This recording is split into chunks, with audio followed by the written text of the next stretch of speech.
What is the organization about? I think now is really a good time to try and talk a little bit more about Equal Experts' purpose. Talking about the purpose of Equal Experts is really personal to me. It's definitely like as if I was going to be naked in front of 350 people. So, bear with me. The way I want to talk about it is inspiring myself very liberally from, I don't know if you guys know Simon Sinek. He's got a video on YouTube that's been seen by 15 million people or something, so I'm sure lots of you have seen it. And it's all around, start with why. What he's saying is most people, when you ask them about their organization, they're going to tell you what they do, right? So they will tell you, yeah, we make software. Maybe they remember, they'll say, we make software better, and they'll remember a tagline because they came to the welcome session. So great, thank you if you do. Maybe if the conversation is a bit longer, they're going to talk about how we do it. Like, yeah, we have a network of experienced guys and gals, and we try and do the right thing in the client context, and we don't have to worry as much as about Equal Experts' short-term interest because it's all focusing on long-term value and et cetera, and we learn from each other because we are all experts. But very rarely, the conversation will go to why do we do what we do? So Simon says, that's a good one, isn't it? I didn't plan this one. Simon says, it would be much more powerful if you started with the why and then only go into the how and the what. And he's got lots of interesting reasoning for that. So that is what I've been trying to do for the last few months. I mean, you must have seen stuff on Slack. And it is actually quite hard to do. Because here, we're trying to capture the essence. We're trying, like John would say, or Jonathan would say, we're trying to capture the secret sauce of what this organization is about. And it is not something that is aspirational. This is not about what do we want to be in 20 years when you are, grown up. It's about who we are today on our best day. So, okay, sometimes, agreed, we have some off days like everyone else. But really the why is, who are we on our best day? What do we believe on? So it's not a branding marketing exercise. It's not about differentiating ourselves or anything. It is literally trying to figure out what's the most important thing about us. So what do you care? Well, obviously, that will enable us to put a flag, and that will help us, given the size of the network now, for people to gather around. As I said before, it's about really trying to get to the essence of the organization. And that will be really useful because we need to remember what matters most and keep that preciously as we grow. Because once it's gone, it's gone. The other thing Simon says is if you really can express your why, then when you're trying to hire someone or you're trying to sell to someone, it's much easier because then you can do that with people that believe what you believe. And of course, it helps you with expectation, and it helps you when you are going to make a decision. Is the right decision you're making right just for you, Thomas? Or is it right for the network? And if you don't understand or you can't grasp the why very well, it's much harder. Does everybody see where I'm going with that? Yeah? Cool. So, let's try something. Is Equal Experts' purpose to make people happy? Anybody? Well, it would be nice, right? If we could. So I don't know many of you are married or have been married for a few years, but if you do, you know that no matter how much you love someone, you can't make them happy. And I know my wife is on the first row, so it's hard for me to say that. You can't make people happy. Only themselves can make themselves happy. So no, it's not about making people happy. Okay. Is it about putting a ding on the universe? Is it about making the world a better place? Well, that's interesting because when I read this doesn't inspire me. I know that other people get really inspired by this. What I think is motivation is highly personal to you. And this organization is not here to tell you what you should be inspired by. This is your choice, given your own personality and everything else that is specific to you. So, no. We're not Equal Experts' purpose is not to inspire you guys. Sorry. It isn't. Or to make you happy. I know, it's a tough start. All right. So what is it? Well, I said it was very personal to me, and it's as if I was naked in front of you right now. And it is because, in fact, it all starts with me, obviously, because I started this. So talking about purpose of the organization is really talking about my own why. So it all starts with a story. So that's me, if you can't tell. When I was 7, and I was already thinking about equal experts.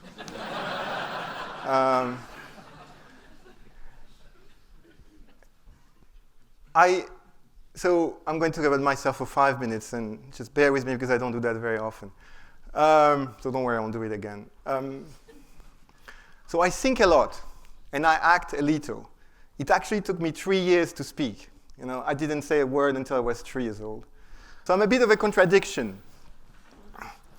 I'm a bit of a contradiction because I'm not comfortable in most groups. It's not easy for me to be part of a group. Again, if you ask my wife, she'll tell you I'm not the best team player. Okay.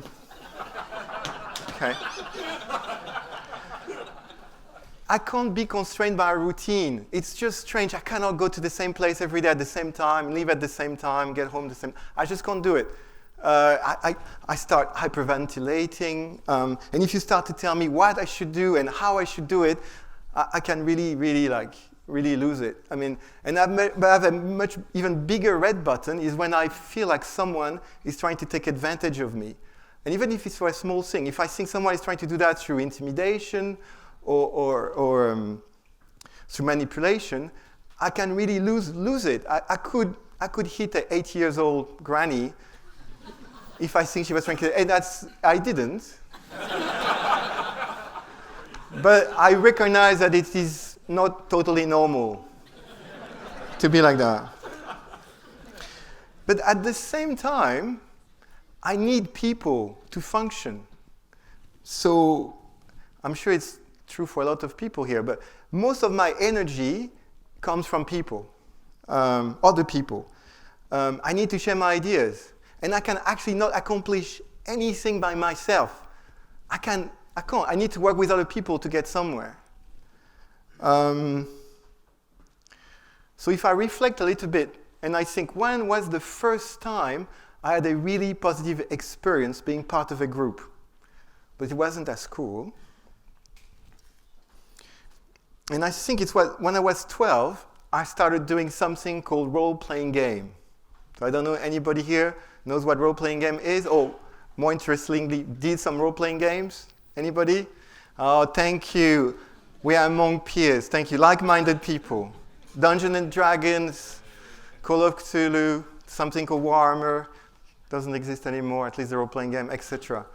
But what happened is there was a bunch of people that didn't know a bunch of guys, 12-year-old boys,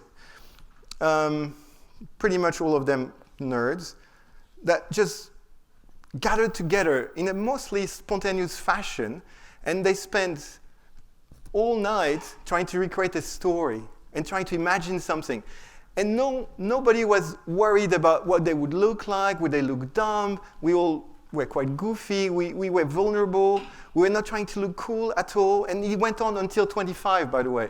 And it was still the same, 25-year-old people playing until 5 a.m., trying to become wizard level 27 and sending fireballs. But it didn't matter if the other guy was level 35. We were all part of the same thing, trying to create this story. And I remember meeting complete strangers, and by the time the night was finished, I know it sounds bad when I say it now, there was great connection created with them. Just through forget about who you are for a minute and just all go at the service of the story and do something a bit bigger than yourself. And that was the time where I was like, yeah, it's great to be in a group. If only I could get that at work. Because by that time, 25, I about started work. I know, it's a bit late bloomer. So when I got to work, why did I start Equal Experts? And I think it's important for people to know so they get what I mean when I'm talking about the why. The basic thing is that everyone else, I wanted to make a living, but I wanted to make a living without having a boss. That was my thing. I had a good boss, I just didn't want a boss anymore. So that was my first thing, the basic reason. Then on top of that, I wanted to be free to work in accordance with my values. My strong, biggest values, autonomy, I spoke about it, humility as well, really just leave your ego at the door and be confident in who you are and be vulnerable when you need to be and just work together, but also intuition and etc. And I've got to say, I think I blogged about that a few months ago. Last year, I really had stumbled a bit and it was a bit tough for me, and I forgot about those values and reconnecting with them. That totally changed my point of view on the company actually and why I'm here. And the last reason why I started a company was to create a space where I could share those values with other people. And that was it. And just to give you even more insight, because it's hard to talk about yourself, one of the nicest things I ever heard about me is when recently we did an exercise and somebody has to say, what is the word that summarized Thomas or something? And it was humanistic thinker. So yeah, it was Sam. Thank you, Sam. Because that was, whoa, humanistic thinker. I couldn't think of something better. And then there was another exercise to talk about what was the biggest achievements. And I heard the nicest thing I heard about Equal Experts, which was you created a company that trusts people at scale. That was John. Thanks, John. And I was like, whoa, I never heard that, and I couldn't think of something better. Because I think I've got this obsession about organization, and I carried that for a long time. Yeah, maybe not from 7, but soon after that. Organizations, sometimes they get into the way of getting stuff done, I think.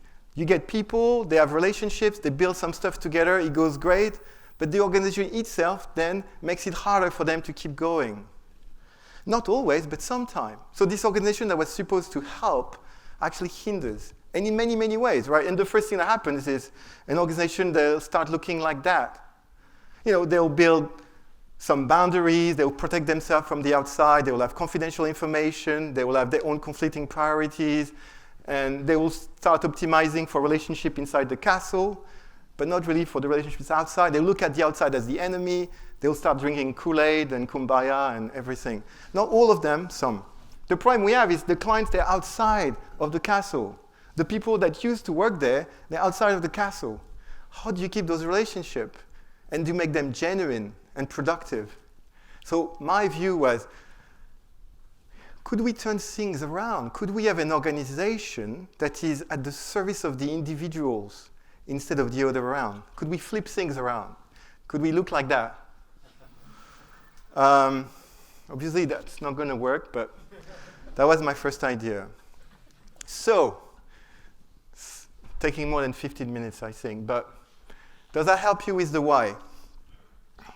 So now the big reveal. So my disclaimer, which I've wrote down, I need to read it. There's still way too many words, I know that you're trying to do some kind of PC statement, something quite succinct that people can remember. I didn't succeed on that. Some of the words are wrong. So what I want you to think about is just the concept I'm trying to get across. And also it might fall flat, because remember, I am not here to inspire you. I'm here to try and capture the essence of this organization. So here it goes. Why does Equal Expert exist today? At the most basic level. And it's to bring experts and clients together in a haven. And when I say experts, it's not any kind of experts, it's you good self. And I'm talking about expert makers, people that want to make stuff, that have a razor sharp focus on getting stuff done without losing context of the bigger picture. And so what kind of haven? Because it's not any kind of haven we're trying to build, or we are building here. So I tried to come up with something that looked a bit like Lord of the Rings. But this haven, what is it? It's a space of freedom. And what do I mean by that? A space of autonomy where you can do your work the way you think it should be done best. A place where you think for yourself. Hopefully there's not too much Kool-Aid going on, this presentation accepted. But a place where you're expected to still challenge the status quo. But also a place where you can be free to be yourself. hopefully with less judgment that you would get everywhere else. And a place of choice. We want you to choose the project you're going to work on. Not to make you happy, to keep this a place of freedom. And I'm not saying just go for the most selfish choice you can possibly do and not think about everything else. No, hopefully some of you will balance and look at what's best for you and the organization and figure out a quid pro quo here. But the choice is essential. Or you'll have the choice to go 6 months for a sabbatical and you'll be welcomed back with open arms. I'm thinking about somebody somewhere, I can't see. Jakob, there he is. Hopefully a place of less conflicting priorities where you can only have to worry about one thing, which is your client. But also, not like the castle, and that's why I went for the meadow metaphor, a place with porous boundaries where people come and go, because that's what life is about. But not just people. We want to actively bring other companies within the network. You must have seen we've worked with micro consultancies and mini consultancies. Hopefully sometime we'll work with other bigger companies because we want to establish some win-win relationship between lots of different actors. You good self, whether you are associates or employees, the clients, of course, but partners as well. So there's lots more words. Sorry, that was just the beginning. It's a space of freedom that is designed so it can foster mutually beneficial and genuine relationships. Because we want to create an equitable transfer of value between every single member of the network. And if you think about it, the freedom we have, that enables us to be authentic and genuine, which create trust with the client. And we are not in the IT business. We are in the trust business here. And this enables us to do just that. And it's more, so what do we do with all that stuff? Well, then we can make things better. And we can make those things better and better while learning. Not learning from a classroom, but learning from each other. And those two things together, that's the reason why we're all here today. We're not here because we want to be happy or inspired. We're here because we all yearn to make things better while learning from each other. Well, at least that's what I'm saying. So, to recap, lots of words. I put them all in one slide. Why does Equal Experts exist today?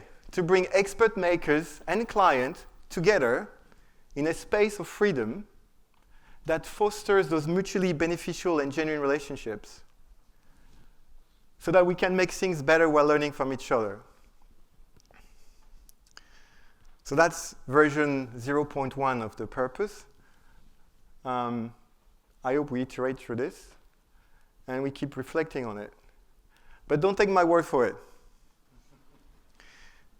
I really, really need your feedback now and in the future. If you see anything, if you do anything that makes you proud to be part of this network, please share it. We got small victories. Please put it there. And if you just look at the presentation at the end of this evening, you will see how many of those things already happen. But if you see something that you think is just not good enough, let us know. Put it on the Ask Exec channel and tell us how we could do things better.